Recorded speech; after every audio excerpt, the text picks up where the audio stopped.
قرآن مجید میں اللہ تعالیٰ نے اپنی عبادت کے ساتھ ہی والدین کے ساتھ نیکی کرنے کا حکم ارشاد فرمایا ہے۔ کئی جگہوں پہ قرآن مجید میں ارشاد فرمایا، سورہ بقرہ میں پہلے پارے میں فرمایا اللہ کے علاوہ کسی کی عبادت نہ کرو اور اپنے والدین کے ساتھ احسان کرو۔ والدین انسان کے لیے کتنا بڑا درجہ رکھتے ہیں، کیا ان کے ساتھ تعلق رکھنا، ان کی خدمت کرنا، ان کے ساتھ اچھے طریقے سے پیش آنا یہ ایک معاشرتی ضرورت ہے؟ کیا یہ ایک خاندانی تقاضا ہے یا اچھے اخلاق والے ہونے کی علامت ہے؟ نہیں، بلکہ یہ ایک دینی، روحانی اور ایمانی ضرورت ہے۔ کیوں کہ نبی اکرم نور مجسم صلی اللہ تعالیٰ علیہ وسلم سے جب پوچھا گیا تھا کہ یا رسول اللہ صلی اللہ تعالیٰ علیہ وسلم ماں باپ کیا ہیں، ماں باپ کے بارے میں کچھ فرمائیے، تو حضور نے فرمایا تمہاری جنت بھی ہیں اور تمہارے لیے دوزخ بھی ہیں۔ اگر تم ان کے حقوق اچھے طریقے سے ادا کرنے میں کامیاب ہو جاتے ہو، اگر تم ان کے ساتھ اخلاق عالیہ کا رویہ رکھنے میں کامیاب ہو جاتے ہو، اگر تم ان کے ساتھ محبت کا سلوک کرتے ہو، ان کو خوش کرنے میں کامیاب ہو جاتے ہو، شریعت اسلامیہ نے جو ان کے حقوق متعین کیے اگر وہ تم ادا کر لیتے ہو تو تمہارے لیے جنت ہے، اور اگر تم ان حقوق کو ادا کرنے میں ناکام رہتے ہو تو پھر تمہارے لیے دوزخ ہے۔ تو یہ ایک دینی، روحانی، ایمانی ضرورت ہے، اس کا ہمیں احساس ہونا چاہیے۔ ظاہر ہے ہم انسان ہیں اور والدین بھی انسان ہیں، ایسا نہیں ہو سکتا کہ ان کا رویہ ہمیشہ ہی ٹھیک ہو۔ یہ کیسے ممکن ہے کہ وہ کبھی خطا نہ کریں؟ یہ کیسے ہو سکتا ہے کہ کبھی ان کے رویے میں ترش روئی نہ آئے، وہ کبھی تلخ نہ بولیں؟ یہ بھی بہت ساری جگہوں پہ دیکھا گیا ہے، اور یہ 100% حقیقت ہے کہ بعض مقامات پر والدین انصاف بھی نہیں کر پاتے۔ لیکن ایک مسلمان بیٹے کو کیا حکم دیا گیا ہے، اور اس سے شریعت نے یہ مطالبہ کیا ہے کہ والدین کا جو معاملہ ہے، ان کا جو رویہ ہے، اس کے لیے وہ رب کی بارگاہ میں جواب دہ ہیں۔ ساری عدالتیں دنیا میں تو نہیں نہ لگنی، ایک عدالت صبح قیامت بھی تو قائم ہوگی۔ اگر وہ کہیں کسی مقام پر، کہیں جگہ پر وہ کسی غلطی کا شکار ہیں تو عند اللہ جواب دیں گے۔ ہم کیا کریں؟ تو حضور علیہ الصلوۃ والسلام نے فرمایا اگر تمہارے ماں باپ تم پر ظلم بھی کریں تو تم نے پھر بھی نیکی کرنی ہے، تمہارے رویے سے خیر ہی پھوٹنی چاہیے، تمہارے لب و لہجے سے ان کے لیے ہمیشہ خوبصورت رائے کا اظہار ہی ہونا چاہیے، تمہارے بازو ان کے لیے ہمیشہ کھلے رہنے چاہیے، اور تمہیں ان کے معاملے میں ہمیشہ اپنے رب کو جواب دینے کا تصور قائم رکھنا چاہیے، تمہارے اندر کہیں کمزوری نہ آئے۔ میں بڑی دیر سے اپنے دوستوں کی توجہ اس بات کی طرف مبذول کرا رہا ہوں کہ انسان کے ساتھ ہی ساری چیزیں رہتی ہیں، بیماریاں بھی، پریشانیاں بھی، کاروبار کا اتار چڑھاؤ بھی۔ انسان کے ساتھ دوستوں کی کبھی وفاداری، کبھی بے وفائی، کبھی بچوں کے مسائل، کبھی دیگر رشتہ داروں کے مسائل۔ اسے حکم یہ دیا گیا ہے، اسے سمجھایا یہ گیا ہے کہ وہ کسی ایک چیز میں الجھ کر باقی چیزوں کو بھولنا نہ شروع کر دے، کسی ایک پریشانی، ایک آزمائش کی وجہ سے اپنی زندگی کے سارے معاملات کو داؤ پہ لگانا نہ شروع کر دے، بلکہ وہ اپنے دل کو، اپنے سینے کو، اپنی طبیعت کو کشادہ رکھے۔ یہی معاملہ ماں باپ کے تعلق سے ہوتا ہے۔ ہم نہ ذرا دیگر کاموں میں بعض اوقات اس طرح کو الجھتے ہیں کہ اپنی اس اہم ذمہ داری سے ہم نظریں ہٹا لیتے ہیں۔ میرے نبی اکرم صلی اللہ تعالیٰ علیہ وسلم سے ایک شخص نے یہ عرض کیا تھا کہ یا رسول اللہ صلی اللہ تعالیٰ علیہ وسلم، میں نے نہ تیز دھوپ میں جلتی اور تپتی ہوئی زمین پر کئی میل کا سفر اپنی ماں کو اٹھا کے اس طرح کیا ہے کہ میرے پیروں میں جوتے نہیں تھے۔ اس پوری بات کو پھر سے آپ سمجھے بھلا میں نے کیا کہا۔ یعنی گرم زمین پر گرمیوں میں چلنا ایک انتہائی مشکل کام ہے، اور پھر گرمی اگر عرب شریف کی ہو اور صحرائی علاقہ ہو، اور پھر آپ نے ایک شخص کو بھی کندھوں پر اٹھایا ہوا ہو۔ یا رسول اللہ صلی اللہ تعالیٰ علیہ وسلم، گرم موسم میں گرم ریت پر ننگے پاؤں ماں کو اٹھا کر میں نے میلوں کا سفر کیا ہے۔ خدا را میری بات کو تقریر نہ سمجھنا، یہ ایک غلام نے اپنے نبی سے سوال کیا ہے۔ اس سوال کی لذت کو محسوس کریں اور پھر جواب کا حسن ملاحظہ کریں۔ عرض کی حضور، بڑا میں نے سنا ہے کہ ماں باپ کی خدمت کا حق ادا کرنا چاہیے، تو وہ میں کوئی حق ادا کر سکا ہوں، کوئی خدمت کر سکا ہوں؟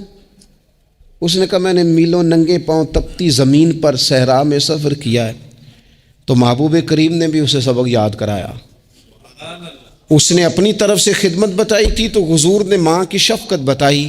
فرمایا جب تو پیدا ہوا تھا تو تیری ماں کو درد کے جھٹکے آئے تھے، وہ جو جھٹکے آئے تھے نا، ان جھٹکوں میں سے اب یہ ایک جھٹکے کا بھی تو حق ادا نہیں کر سکا۔ وہ جو درد کے جھٹکے تھے، وہ جو تکلیف تھی، کتنی مائیں دوران زچ کی دنیا سے چلی جاتی ہیں۔ وہ بیٹا پیدا کر گئی، خود رخصت ہو گئی، وہ جان پر کھیل گئی، لیکن ایک زندگی دنیا میں چھوڑ گئی۔ لیکن کیا کبھی ایسا ہوا ہے کہ کسی ماں نے کہیں کھڑے ہو کے کہا ہو کہ اوہو میں نے بڑا کام کیا ہے، میں نے بڑی خدمت کی ہے، میں نے یہ کیا ہے، میں نے یہ اعزاز دیا ہے، لیکن بچے تھوڑا سا کر کے نا، آپ نے ناراض نہیں ہونا، میں نے اپنے کانوں سے یہ باتیں سنی ہیں کہ جی الحمدللہ میں نے ابا جی کو حج کرایا ہے، شکر ہے اللہ کا، جی ابا جی میرے پاس ہی تھے، جی باقی بھائیوں کے پاس نہیں تھے۔ تو ابا جی کس کے تھے؟ پڑوسی نے حج کرانا تھا، آپ کے پاس تھے نا، تو آپ کے والد ہی تھے نا۔ آپ نے یہ 20 مرتبہ بتایا ہے کہ والد کی میں خدمت کرتا ہوں، میرے پاس رہتا، یہ بھی بتاؤ کہ ابا نے مجھے حصہ کتنا دیا ہے۔ ساتھ یہ بھی بیان کرو کہ صرف ابا ہی میرے پاس نہیں رہتا، میں نے بھی ساری زندگی باپ کے پاس ہی گزاری ہے۔ اس نے بھی کبھی کہا تھا چاروں میرے پاس ہوتے ہیں، پانچوں میں نے رکھے ہوئے ہیں۔ کیا مذاق ہے، کتنی چھوٹی سوچ ہے۔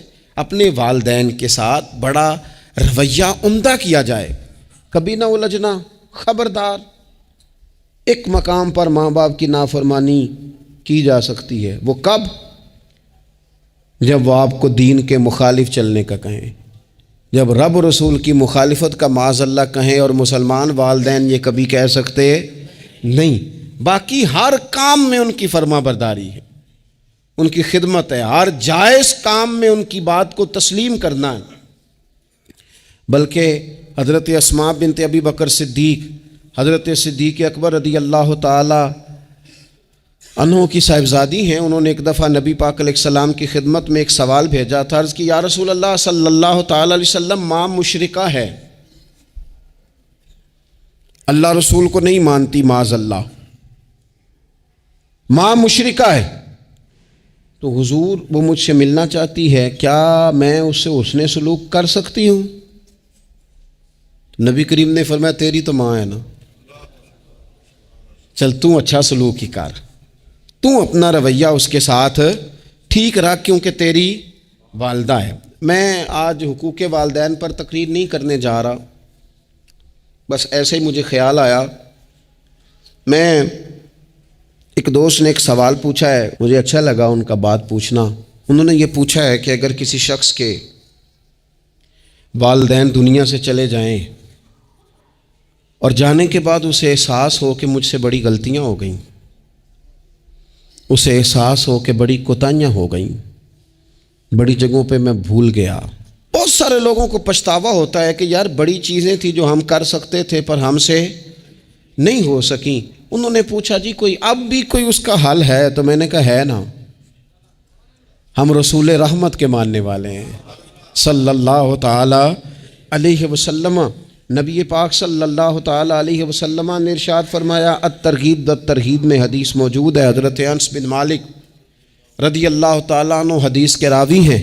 اللہ کے پیارے حبیب علیہ الصلاۃ والسلام نے فرمایا، جس بندے کے والدین یا دونوں میں سے کوئی ایک انتقال کر جائے اور وہ معاذ اللہ ان کا نافرمان ہو، تو فرمایا پھر ان کے لیے دعا کرتا رہے، استغفار کرتا رہے، کرتا رہے، کرتا رہے، کرتا رہے، امید ہے اللہ اسے نیکوکاروں میں لکھ دے گا، وہ فرما برداروں میں آ جائے گا۔ شرط یہ ہے کہ وہ ان کے لیے استغفار کرے، دعائے مغفرت کرے۔ اب ان کے لیے وہ اب ہی شروع کر دے ان کو یاد کرنا، ابھی اس مقام پر آ جائے، ابھی کچھ سوچ لے، تو اللہ تعالیٰ کی بارگاہ سے کرم کی امید ہے کہ اللہ اس نے جو زندگی میں اس سے غلطیاں ہو گئی، رب اس کی ان غلطیوں کو معاف کر دے گا۔ روز استغفار کرے۔ ایک دوست نے مجھ سے ایک دفعہ پوچھا تھا کہ حضرت صاحب والدین چلے گئے ہیں، ان کے لیے کیا کروں؟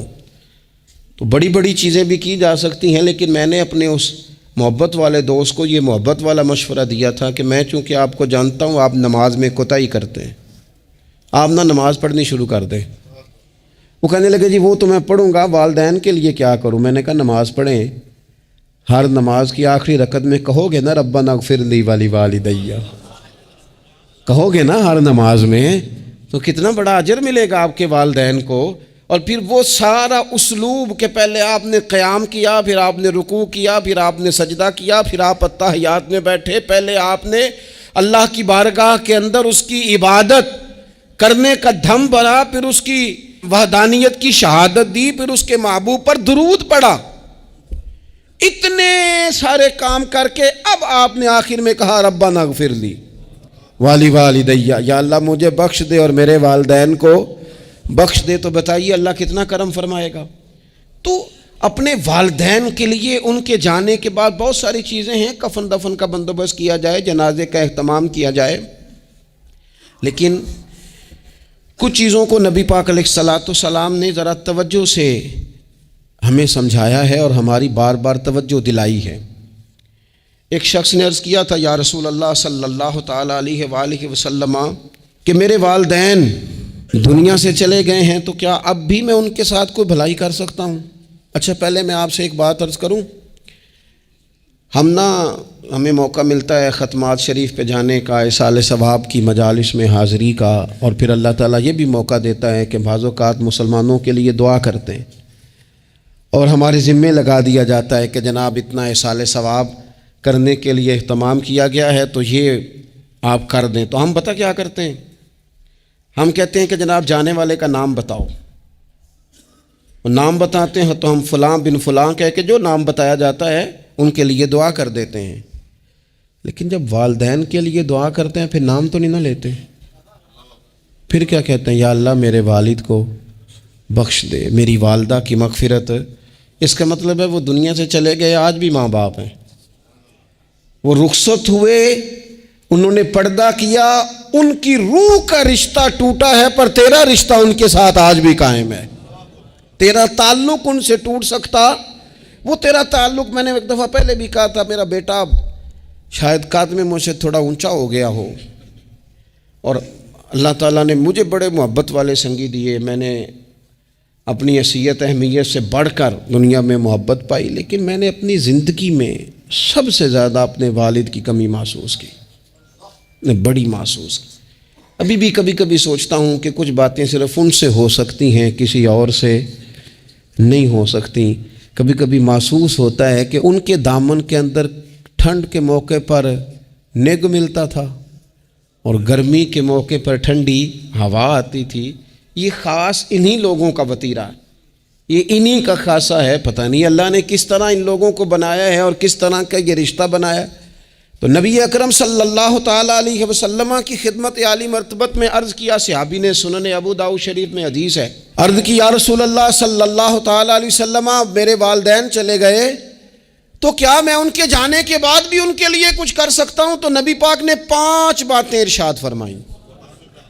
فرمایا ہاں، ایک تو ان کے لیے دعا مانگا کر، دوسرا اللہ کے محبوب نے فرمایا ان کے لیے استغفار کیا کر، تیسرا رسول کریم علیہ السلام نے فرمایا اگر انہوں نے کسی سے کوئی وعدہ کیا تھا تو اسے پورا کر دے، اگر تجھ سے ہو سکے، اور رسول کریم علیہ السلام نے فرمایا اگر ہو سکے تو ان کی طرف سے صلہ رحمی بھی کر، یعنی ان کے رشتہ داروں سے اچھا سلوک کر، اپنے چچاؤں کے ساتھ تو نیکی کر، اور اگر تیری والدہ کی طرف سے تو نیکی کرنا چاہے تو اپنے ماموں کے ساتھ، خالاؤں کے ساتھ تو اچھا سلوک کر، اور پھر 5ویں نمبر پر محبوب نے فرمایا اپنے والد کے دوستوں کی تعظیم کر، ان کے لیے تیرے دل میں اچھے جذبات ہوں، تو اکرام کر دوستوں کا۔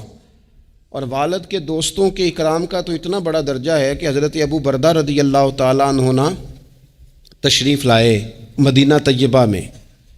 حضرت ابو بردہ مدینہ طیبہ میں تشریف لائے تو حضرت عبداللہ ابن عمر رضی اللہ تعالیٰ عنہ ان سے ملنے پہنچ گئے فٹافٹی۔ مصروف آدمی تھے حضرت عبداللہ ابن عمر، بہت بڑے مفتی تھے، لوگ ہر وقت مسائل پوچھتے تھے، حج کے سب سے زیادہ مسائل انہی کو آتے تھے، اور صحابہ میں ایک بہت بڑا مقام رکھتے تھے۔ حضرت عبداللہ ابن عمر فوراً حضرت ابو بردہ رضی اللہ تعالیٰ عنہ سے ملاقات کے لیے پہنچے، اور پہنچتے ہی فرمانے لگے آپ کو پتہ ہے میں آپ سے کیوں ملنے آیا ہوں؟ حضرت ابو بردہ کہنے لگے میں تو خود بڑا حیران ہوں کہ آپ ایک مصروف آدمی اور آپ ٹائم نکال کر کے میرے پاس تشریف لائے۔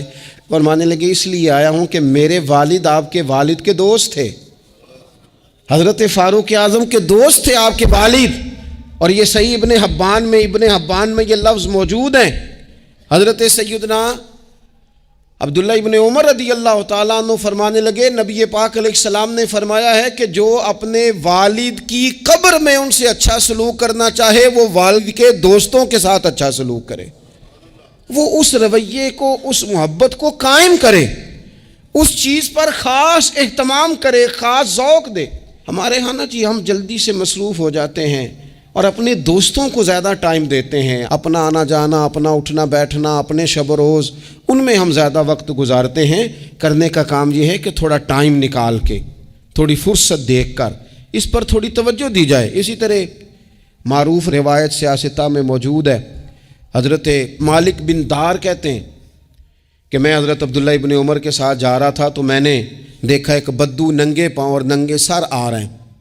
حضرت عبداللہ ابن عمر نے فٹافٹ انہیں اپنی سواری بھی دے دی، سیاستہ سے حدیث عرض کر رہا ہوں، سواری بھی دے دی اور پگڑی بھی دے دی۔ فرماتے میں نے عرض کی حضرت عبداللہ ابن عمر سے کہ حضور یہ بدو ہیں گے تو تھوڑے سے نذرانے پہ بھی خوش ہو جاتے، آپ کوئی عام معمولی سا تحفہ بھی دیتے تو راضی ہو جاتے، اور آپ نے پگڑی بھی دے دی اور گھوڑا بھی دے دیا۔ حضرت عبداللہ ابن عمر کہنے لگے یہ کوئی عام آدمی نہیں، یہ میرے والد کے دوست ہیں، اور والد کے دوستوں سے محبت کرنا یہ ہمیں رسول رحمت نے سکھایا ہے، کیونکہ اصلاں نال جے نیکی کریے تو نسلاں تاک نہیں بھول دے۔ محبتوں کو قائم رکھنا، ان کو دوام دینا۔ ہمارا تو چچا کے ساتھ سلوک نہیں رہتا، توجہ نہیں رہتی۔ ہم نے اصالِ ثواب کا جو مفہوم بنا لیا ہے وہ بڑا گڑبڑ ہے۔ اگر تو کسی کے پاس بہت زیادہ پیسے ہوتے ہیں تو وہ اصالِ ثواب کی محفل ویسے ہی ایک سیاسی اجتماع بن جاتی ہے، اور جو عام لوگ ہیں ان کا زور کہیں نہیں چلتا تو چلو مسجد میں تو چلتا ہی ہے نا، وہ آ کے کہتے ہیں مولوی صاحب کو کہ بچے بھیج دیں اور پورا قرآن پاک پڑھانا ہے ہم نے۔ بھئی نبی پاک علیہ السلام نے تو فرمایا جتنی دیر دل جمے اتنی دیر پڑھو، آپ نے کیوں پابند کیا پورا پڑھنے کا؟ اور پھر اللہ تبارک و تعالیٰ اگر معاف فرمانے پہ آئے، وہ تو پتر بسم اللہ بھی پڑھے تو اللہ باپ کو معاف فرما دیتا ہے۔ شرط یہ ہے کہ خلوص ہو، وہاں تو معیار دیکھا جاتا ہے، مقدار تھوڑی دیکھی جائے۔ تو اصالِ ثواب تو یہ ہے کہ آپ ضرورت دیکھیں کس چیز کی ہے۔ ہمارے ہاں منوں کے حساب سے کھانے پک جاتے ہیں، بڑی بڑی لمبی دعوتیں ہوتی ہیں، بڑا کچھ ہوتا ہے، لیکن جو ضرورت ہوتی ہے، ضرورت کو ہم نہیں دیکھتے۔ اگر آپ کوئی اور کام ضرورت کا کرا دیں نا، کروڑوں روپیہ آپ نے لگا دیا ختمات پہ اور فلاں پہ، اور جس قبرستان میں آپ نے والد کو دفن کیا اس میں تو غریبوں کے لیے مزید جگہ ہی نہیں دفن کرنے کی، تو یہ اچھا اصالِ ثواب نہیں تھا کہ قبرستان کی جگہ بڑھائی جاتی، یہ اچھا اصالِ ثواب نہیں تھا کہ مسجد کا ماحول دیکھا جاتا، علاقے کے غرباء پر نظر کی جاتی، وہ لوگ جو بیچارے قرض کے نیچے آ کے پوری طرح دب گئے ہیں، نفسیاتی مریض ہو گئے، ان غریبوں کو دیکھا جاتا، یہ اصالِ ثواب نہیں تھا۔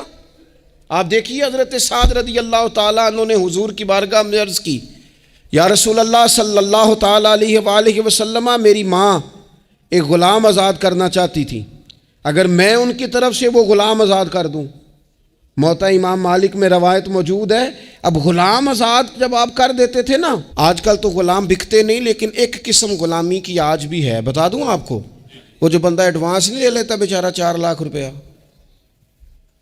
پھر اس کو تنخواہ بھی پوری نہیں ملتی، پھر اس کی جان بھی نہیں چھوٹتی، وہ کہیں اور جا بھی نہیں سکتا. بھئی آپ ایڈوانس دیں گے کسی کو، اس کو خرید تو نہیں نہ لیں گے، اس کی مجبوری تو نہیں نہ خریدیں گے، اللہ کو ناراض تو نہیں نہ کر لیں گے.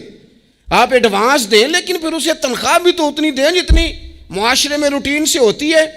یا رسول اللہ اگر میں غلام آزاد کر دوں اپنی ماں کی طرف سے، چل تو بھی کسی کو ایڈوانس معاف کر دے ماں باپ کی طرف سے، چل تو بھی کسی کو چھوڑ دے قرضہ ماں باپ کی طرف سے چھوڑ دے، کچھ نہیں ہوتا. رسول کریم علیہ السلام کی بارگاہ میں عرض کی حضرت سعد نے، یا رسول اللہ صلی اللہ تعالی علیہ وسلم اگر میں اماں کی طرف سے غلام آزاد کروں تو ماں کو ثواب ملے گا؟ حضور نے فرمایا کرنا، ملے گا نا تیری ماں کو ثواب، کرنا تم یہ سال ثواب، یہ والا سال ثواب کرنا. حضرت سعد رضی اللہ تعالیٰ عنہ نے ایک مقام پر یہ بھی عرض کیا تھا، ابو داؤد شریف میں موجود ہے کہ یا رسول اللہ صلی اللہ تعالیٰ علیہ وسلم میری ماں کا انتقال ہو گیا، ان کی طرف سے کچھ کرنا چاہتا ہوں، کیا کروں؟ میں آپ سے عرض کرتا ہوں نا، تنقید کرنا تو آسان کام ہے، تو بنائے نا کسی مدرسے میں کمرہ جہاں طالب علم پڑھیں، والدین کی طرف سے بنائیں، جا کے دیکھو نا. یہ بات کرنا تو آسان ہے کہ ہسپتالوں میں ایک ایک بیڈ پہ 4 لوگ پڑے ہیں، تو آپ اپنے والد صاحب کی طرف سے ہسپتال میں 2 کمرے بنوا دینا، آپ کو 20 بیڈ پہنچا دینا. آپ جا کے بات کریں کسی ٹرسٹ والے سے اور کسی سرکاری ہاسپٹل والے سے کہ لائنوں میں لگے ہوئے ہیں لوگ، ہارٹ کا پیشنٹ جو بیچارہ قریب ہو جاتا ہے موت کے اور اس کا ٹیسٹ ہی نہیں ہو پاتا، مشینیں نہیں چلتی، تو آگے بڑھے نا. کیا یہ کام نہیں ہے؟ دور بیٹھ کر تنقید کر دینا اور تھوڑی دیر تبصروں کا مزہ لے کے چپ کر دینا، یہ تو کوئی بھی کر لے گا، لیکن عملی اقدام کس نے کرنا ہے؟ حضرت سعد نے عرض کی حضور اماں چلی گئی ہے، ان کے لیے کیا کروں؟ تو شارحین حدیث کہتے ہیں شاید میٹھے پانی کے کنووں کی بعض جگہوں پہ کمی تھی، کریم نے فرمایا پانی کا احصال ثواب کر. حضرت سعد نے اماں کی طرف سے پورا کنواں کھدوایا اور حضور نے نام رکھا، فرمایا یہ سعد کی ماں کے نام کا کنواں ہے، تو کر دیں اماں جی کے نام پر کوئی خیر کا کام. اگر اور کچھ نہ ہو سکے تو اگر گلی ہم نے تنگ کر دی ہے نا تو ابا جی کی طرف سے وہ کشادہ کر دیں، اس کا بھی ثواب ہوگا انشاءاللہ. 4 فٹ جگہ چھوڑ دیں تاکہ لوگوں کو آنے جانے میں آسانی ہو. جہاں جہاں آپ لوگوں کے لیے خیر کریں گے اس پہ اللہ اجر عطا کرے. تو احصال ثواب کی یہ والی صورتیں بھی اختیار کریں. پھر ٹائم نکال کر والدین کی قبر پر جائیں اور وہاں حاضری دیں. جو لوگ مزارات پر جانے کے شوقین ہیں وہ ضرور جائیں، میں بھی جاتا ہوں. اور میں آپ کو پہلے بھی کہہ چکا ہوں، میں داتا صاحب رحمۃ اللہ علیہ کبھی بھی اس طرح نہیں گیا کہ میں جلسے پہ گیا ہوں، محفل پہ گیا ہوں، کسی کام گیا ہوں تو حاضری دے لوں. میں سمجھتا ہوں یہ ٹھیک نہیں ہے. میں تو داتا صاحب اسپیشل جاتا ہوں. میں تو حضرت بابا صاحب بھی جب جاتا ہوں تو اسپیشل جاتا ہوں، اور میں جاتا بھی ہوں تو ان کی خدمات دینیہ کو، ان کی عظمتوں کو سلام کرنے جاتا ہوں. میں تو فیوزات روحانیہ کے لیے جاتا ہوں، ایز اے خاص جاتا ہوں، حاضری دیتا ہوں. یہ بڑا کمال بات ہے. لیکن آپ کو ایک بات عرض کروں، یہ اللہ والوں کے مزارات ہیں، ان پر ضرور جانا چاہیے. لیکن ایک بات یاد رکھنا، ہر بیٹے کے لیے اس کے باپ کی قبر مزار ہے، ہر بیٹے کے لیے اس کی ماں کی قبر مزار ہے. اس پر بھی حاضری دو. حاضری کا مزاج بناؤ. یہاں جا کر کے نا حاضری دے کے آؤ. میں قبرستان سے نکل رہا تھا تو ایک دوست نے مجھے کہا کہاں ہیں؟ میں نے کہا میں اپنے والد صاحب کی قبر پہ حاضری دے کے آ رہا ہوں. کہنے لگے ان کا مزار کہاں ہے؟ میں نے کہا وہ آپ کے لیے تو کوئی روایتی مزار نہیں ہے، وہ میرے لیے مزار ہے، کیونکہ میرے والد ہیں نا، وہ راضی ہوں گے تو رب راضی ہوگا. والدہ کے لیے نبی پاک نے فرمایا اس کے پیروں کے نیچے جنت ہے، تو جس کے پیروں کے نیچے تیری جنت ہے، بتاؤ اس کی قبر تیرے لیے مزار نہیں؟ اس کی قبر تیرے لیے باعث فیوز و برکات نہیں؟ تو نبی پاک صلی اللہ علیہ وسلم نے فرمایا ایک روایت میں، جو ہر جمعے والے دن اپنے والدین کی قبر پہ جائے گا اللہ تبارک و تعالی جانے والے کی بھی بخشی فرما دے گا. تھوڑا سا نا مخصوص سا ٹائم نکالیں، کچھ تھوڑا سا ارادہ کریں، حاضری کا پروگرام بنائیں. ایک بات اور عرض کرنی ہے یہاں، اس کو میں بڑا ضروری سمجھتا ہوں آخر میں آپ کی خدمت میں عرض کرنا. ایک بات اچھی طرح سے طے کر لینا، کچھ چیزیں ایسی ہوتی ہیں جو ادھار ہوتی ہیں، کچھ ایسی ہوتی ہیں جو نقد ہوتی ہیں، بالکل نقد، ان میں ادھار نہیں ہوتا. وہ کہتے ہیں نا جی ہم جی ادھار کا کاروبار نہیں کرتے، ہمارا سارا کاروبار کیش کا ہے، ہم بالکل ایک ہاتھ دے دوسرے ہاتھ لے، ہمارا یہ سلسلہ ہے، ہم بالکل جو ہے نا کسی قسم کا کریڈٹ پہ نہیں چلتے۔ میں آپ سے عرض کروں، نبی پاک علیہ السلام نے فرمایا کسی جرم کی سزا اللہ تعالیٰ دنیا میں نہیں دیتا اتنی جلدی۔ بہت ساری سزائیں رب نے روک دی ہیں، قیامت کو دی جائیں گی۔ اللہ تعالیٰ سب سزاؤں سے ہمیں محفوظ فرمائے، لیکن فرمایا والدین کی نافرمانی ایسا جرم ہے جس کی دنیا میں بھی سزا ملتی ہے، دنیا میں بھی یہ طے ہے۔ حضور علیہ الصلوۃ والسلام نے کبھی کسی شخص کے لیے دعائے ضرر نہیں کی۔ حضور نے تو کبھی یہ بھی نہیں کہا، جو پتھر مار رہے تھے کہ یہ تباہ ہو جائیں، برباد ہو جائیں، ان کی ناک خاک آلود ہو جائے، لیکن سیڑھیاں چڑھتے ہوئے جو مشہور حدیث ہے، محبوب نے آمین کہا، اور پھر حضرت جبریل نے جب 3 لوگ بتائے تو ان میں ایک بندہ وہ تھا، حضرت جبریل امین عرض کرنے لگے یا رسول اللہ صلی اللہ تعالیٰ علیہ وسلم، جس نے اپنے ماں باپ دونوں یا کسی ایک کو بڑھاپے میں پایا اور پھر ان کی خدمت کر کے جنت حاصل نہ کر سکا، اس کی ناک خاک آلود ہو جائے، تو حضور فرماتے ہیں میں نے بھی کہا آمین، ہو جائے، اسے ہو ہی جانا چاہیے۔ یہ شخص اس طرح کا ہے کہ اسے خاک آلود ہو ہی جانا چاہیے۔ کبھی بھی زندگی میں اپنے والدین، کیا ہمیں دعا سکھائی قرآن پاک نے، کہا وَقُرْ رَبِّ ارْحَمْهُمَا كَمَا رَبَّيَانِي صَغِيرًا۔ آپ کہیے، آپ یہ دعا کیجئے کہ اے میرے پروردگار ان دونوں پر رحم فرما جنہوں نے بچپن میں مجھے پالا، ان دونوں پر رحم فرما۔ اپنے والدین کے لیے اپنے تھوڑے سے دل کو بڑا کریں، کچھ چیزیں اپنی زندگی میں طے کریں، کچھ معاملات اپنی زندگی میں۔ ہمارے ایک استاد تھے گوجرانوالہ میں، نام لیتا ہوں، حضرت مفتی عبداللطیف صاحب رحمۃ اللہ علیہ، یہ حضرت محدث اعظم کے شاگرد ہیں، اور اعلیٰ حضرت کے بڑے صاحبزادے حضرت حجت الاسلام مولانا حامد رضا خان صاحب رحمۃ اللہ علیہ کے یہ شاید واحد مرید تھے ہمارے شہر میں، مفتی عبداللطیف صاحب قادری حامدی۔ گوجرانوالہ میں شاید کوئی شخص ہو جس نے گوجرانوالہ میں پڑھا ہو تو وہ حضرت کا شاگرد یا شاگرد کا شاگرد، یہ ان کی زندگی تھی۔ ان کی والدہ کی بڑی لمبی عمر ہوئی تو ان کے بعض کلاس فیلو نا، استاد صاحب کہتے ہیں مجھے مذاق کرتے ہیں، وہ کہتے ہیں رات کو محفل پہ آنا ہے، تو استاد جی کہتے ہیں میں امی سے پوچھ کے بتاؤں گا۔ تو کہتے ہیں آپ کیا بات کرتے ہیں، اتنی آپ کی عمر ہو گئی، بچے آپ کے بڑے ہیں، پوتے آپ کے، پوتیاں نوازے، اور ابھی بھی امی سے۔ فرماتے اماں بوڑھی ہیں، ضعیفہ ہیں، میں نہیں نہ ہوتا تو پریشان ہو جاتی ہیں، دیر سے آتا ہوں تو سو نہیں پاتی، امی سے پوچھ کر بتاؤں گا۔ او دوستو، یہ لوگ شاید آج اسی لیے ان کے مزارات سے خوشبو زیادہ آتی ہے، شاید اسی لیے لوگ ان کا نام ممبروں پہ لیتے ہیں، جمعوں میں تذکرے کرتے ہیں، شاید اسی لیے ان کے لیے دعائیں زیادہ ہوتی ہیں، شاید اسی لیے ان کی اسناد زیادہ چلتی ہیں۔ کیا میرے رسول کریم نے فرمایا، حضور نے فرمایا صحابہ اگر میری والدہ موجود ہوتی نا اور میں تمہیں نماز پڑھانے آتا اور میں سورہ فاتحہ پڑھ لیتا اور میری ماں پردہ سرکا کے کہتی بیٹا ذرا میری بات سننا، تو فرمایا اللہ کی قسم نماز توڑ کے اپنی اماں کی بات سن کے آتا۔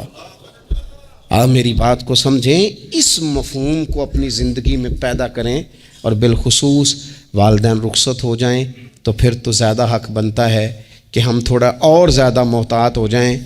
عرض یہ کرنا چاہتا تھا کہ جتنا ذکر آپ کے بچے آپ کے منہ سے اپنے والدین کا سنیں گے اتنا ہی وہ کل آپ کا کریں گے، جتنا وہ آپ کے ساتھ آپ کے والدین کی قبروں پہ جائیں گے اتنا ہی کل کو وہ آپ کی قبر پہ جائیں گے، جتنا وہ آپ کو دیکھیں گے اپنے والدین کے لیے اصال ثواب کرتا اتنا ہی وہ آپ کے لیے کریں گے۔ یہ جو ہم کہتے ہیں نا بچے بعد میں دے دیں گے، پتر اتنے پیسے دے دینا میرے والوں، کوئی نہیں دینے انہوں نے، اس لیے کہ انہوں نے آپ کو اپنے والدین کی طرف سے کوئی صدقہ کرتے نہیں دیکھا، تو وہ آپ کی طرف سے کیوں کریں گے جی؟